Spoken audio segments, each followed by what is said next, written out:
You know that feeling when it feels like you're waiting for the right person at the right time.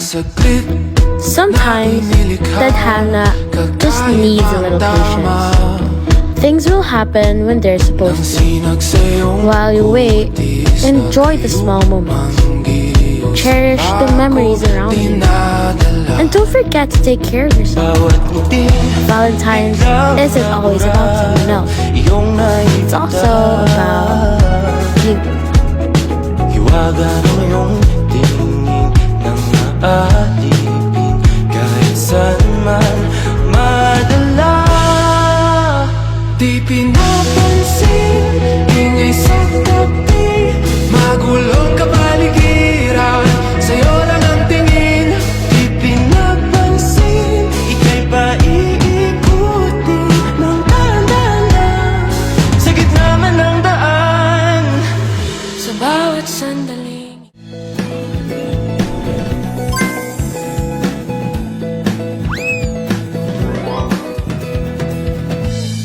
I'm here with Skyderan.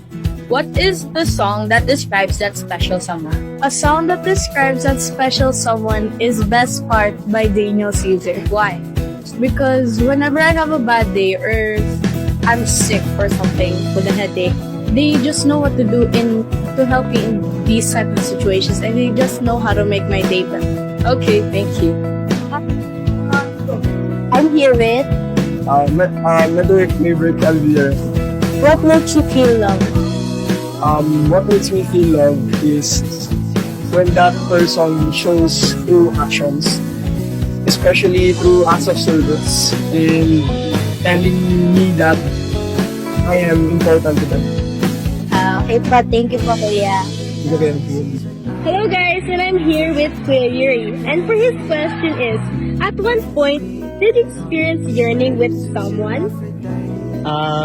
Yes. Actually, parang recently lang. And I guess, parang it's a lesson learned for me na it's always nice to love someone even though hindi mo kailangan i-pursue yung tao romantically. That's a very valuable insight. Thank you. Thank you. Hello, I'm here with Monica. I have a question. What is your favorite moment with someone special? Oh, my favorite moment with someone special is the time na nilibre niya ako with Crack. Thank you po. Good afternoon po. I'm Arian Muslipa po, and I'm here with Mr. and Mrs. Paluka, and I am going to be interviewing them. The first question is, what does a happy relationship mean to you? Okay, thank you for the question. Talagang impromptu. Okay, a happy relationship means accepting your partner as he is and journeying together with your strengths and weaknesses with each other. Okay, for us to attain, a holistic relationship. How about you, Daddy? Kasi pwede naman. Oo. Sige. Ano nga tanong mo daw ulit? What does a happy relationship mean to you? In reality, wala naman talagang happy relationship kasi di mo puro happy yung buhay may asawa. Yes. Pero yung pagkakaunawaan ng bawat isa, hindi naman ay natatanggap ang bawat isa yung hindi naman lagi may tamang lahat ng nangyayari sa buhay, may asawa, nandiyan din yung pagkakamali. Pero yung acceptance ng pagkakamali, yun ang importante. Saka yung patawaran. And of course, a happy relationship, Jesus is the center of our relationship. Yeah, that's very important. That Jesus should be the center of our relationship. Huh? Good question. Do you have any ups and downs, and how do you have? Wow, plenty, Dad. Ikaw muna mauna. We have plenty. We are 30 years na, no? 30 years as a married couple. This coming June 1st. 30th anniversary natin, Daddy, na. Sige. Yun first. Sige, ikaw muna mo, ano, sa after round. Pangalaman na ayaw sa lang. Kasi, First 5 years. kasi nanggaling kami sa mga magkaibang pamilya, magkaibang kultura, magkaibang nila. Kaya, pag pinagsama mo sa isang bahay, marami talaga yung makakaunawaan. Pero given na kailangan unawain mo na yung mga differences talaga, so kailangan open-minded. Ayun yung malaking doon, malaking Adjustment. Kasi sabi nga ng husband ko, pag nag-settle down kayo, you are two unique individuals. Then bigla kayong magsasama ngayon. Chaotic talaga yun. Pero the beautiful thing there is, paano ba kami naging isa amid sa our diversities? Yan ang maganda ron eh. So kami ay nagko-collaborate with each other. Yung strength niya, strength ko. Yung strength ko, strength niya. Yung weakness niya at saka weakness ko, that is what we are working on for us to have a successful relationship. Pagka mainit siya, kailangang malamig ako. Pagka mainit ako, malamig siya. So then, we used to sit down and settle things professionally. Ano ba pinag-uusapan namin? Yung mga ups and downs. Kasi yung first 5 years of relationship, that is very crucial. Then kasi nagsisimula yung separation pagka, ay ganito pala siya, ang lakas maghilig, ay ganito pala siya, ay naku, ganito, ang daming madidiscover mo na hindi mo nadidiscover nung kayo nasa stage pa lang ng ligawan.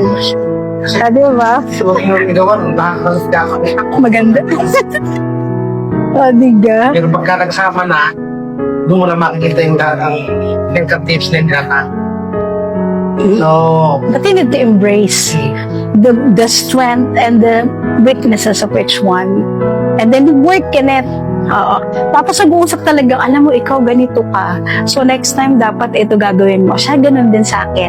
Kaya pagka, please help me na maging aware ako doon sa weakness ko para ma-improve ko. naalala ko yan nung pinagsabi na pagka kayo hindi pinagkakaunawaan, huwag na kayong matutulong na hindi kayo nagkakaintindihan. Pero sa akin iba hindi ganun ang ginagawa namin. Kung hindi maganda yung kanyang mga panumot, kaya mo siya magpahinga na. Huwag mong habulin na bago matulog kasi ano siya yung mood niya hindi maganda. So ito yung makapagpahinga, ma-relax, kinabukasan ng maga, maganda hindi pa usapan na pareho sa kayong Ibig sabihin pag-ready na. albato. Pag-ready na ang lahat. Okay. So, hi po. Yung next question po is, what are your favorite things about each other? Favorite things about each other? First, kasi masarap kausap ang husband ko. You can discuss anything under the sun. Yun yung una. Tapos yung very cool ka siyang kasama. No, I can be myself with my husband. Yung walang pretensions na I need to be beautiful, I need to be sexy, no. I am who am I pag sa kanya. Dati kasi hindi naman ako sa sarap ng pagkain na niluluto. Talagang yun ang isang nagtatanong sa akin, parang kahit may pagkain sa trabaho, na kailangan umuwi, straight sa bahay natin. Tsaka yung warm welcome, alam ko ba na sa pag-uwi ko lang, hindi naabutin ako sa bahay. Kasi nandun siya. Pagka alam ko wala siya doon, dahil nag-work na rin siya, meron kami meeting din siya natin, sabay kami umuwi sa bahay. Nandun lagi yung topic na yung problem namin. Everyday life. Kasi pareho kami working life. So, meron kami meeting days kung saan kami nag-meet. Tsaka nagkakasundo kami without eating. Yes, without eating. Kaya lumaki na rin ako yun. Ano pa nung gusto ko, Daddy? Siyempre, yung magiging lagi nandun sa atin, sabi yung mga problema sa nasa tabi ko lang. Supportive. Kasi sa trabaho na din, wala ng problema. Siya lagi mo naman nakakaroon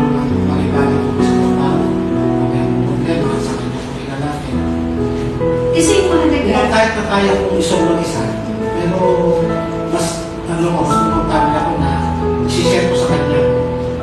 Kasi alam ko na may maganda pa rin siya, may tatagdag na solusyon kung mayroon ako. Kasi yung language po namin sa isa't isa is service and presence. Yan. Kaya nagkakasama. So, for the last question, please, what do you think is the most important quality a partner should have in a relationship? Most important in a relationship. Okay, first you need, as I've said a while ago, you need to accept your partner the way he is. And then, once you enter a relationship, you should accept that your partner is not your friend. May mga pause yan. Yun kung kayo papasok, how are you going to work the weaknesses of each one para kayo magkasok? And it's very important. Hindi mo siya kailangan agad baguhin, but you need to work that we should work together as a team. Okay, para kayo magkasok. Ano mo nga, yung ano tama ba yung sinasabi ko? Ano pa? Dagdag ka. Ano ay sabi mo? It's important. Hindi na lang ako, hindi na lang ano ko na importante yung open privacy. Hindi pwede yung sarili ko lang yung isip ko, sarili ko niya. Remember na dalawa kayo sa bahay. Dapat natin yung usapan. Then in addition, once you enter kasi in a relationship, dapat ikaw ay emotionally, physically, ready ka, spiritually, and financially able ka. Kasi yung relationship na yung pagrelasyon ka, may pagtutunguhan yan, di ba? Ang pagtutunguhan yan is every time. Kasi yung dapat ready. Hindi lang yun ito yung pagkitans. Kasi we're talking about serious na relationship. Long-term relationship or lifetime relationship. So dapat ikaw ay physically, emotionally, spiritually ready, and at the same time, kasi bumubuo ka ng family and you just should be there in the relationship. Para whatever happens, nakaangka ka sa family. Yun yung secret. Okay. For the third question, how did you guys meet? Wow! Beautiful question. Okay. To a common friend. Yan. Oh, kasi may common friend kami na nag-work ano niya sa company. Co-worker ko. Co-worker niya sa company. Tapos ano naman. Then, at the same time, friend din namin. Oh, it started there. Then, all of a sudden, dumating siya sa bahay, yun nga, nung pinakilala siya, lagi na siyang dumadalaw doon. O, diba? Sabi ko, oh my gosh, since teacher, talaga namang ako ay teacher, so, ang daming works, minsan di ko siya ini-entertain. Napaka-patient niya kasi he used to wait for me for 7 hours bago ko siya ma-entertain. Kasi syempre, priority ko ang pagtuturo talagang engrossed na engrossed ako sa akin. Very passionate ako sa aking pagtuturo. And I told them, nakatok ang nanay ko sa pinto, and sasabihin niya, anak, may bisita ka. No? Sabi ko, pabalikin niyo na lang po yan sa susunod na ano. Hindi talaga sa tumitigil. Tapos exactly 1 year, June 1st, nag-propose siya. Tapos yun ang ano namin, ay, hindi proposal ba yan? Kasal na natin yun, no? Kasal na before inabot ng 1 year. Doon na kami kinasal. Yung June 1st na yun. For the fifth question, can you describe love in one word or phrase? Oh, one word? One word. Sacrifice. And 2 words naman. Love is sacrifice, and at the same time, it's a choice. Tingin. Hindi ikaw, Anya.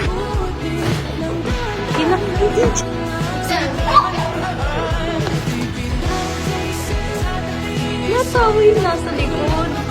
Ay, mali. Ay,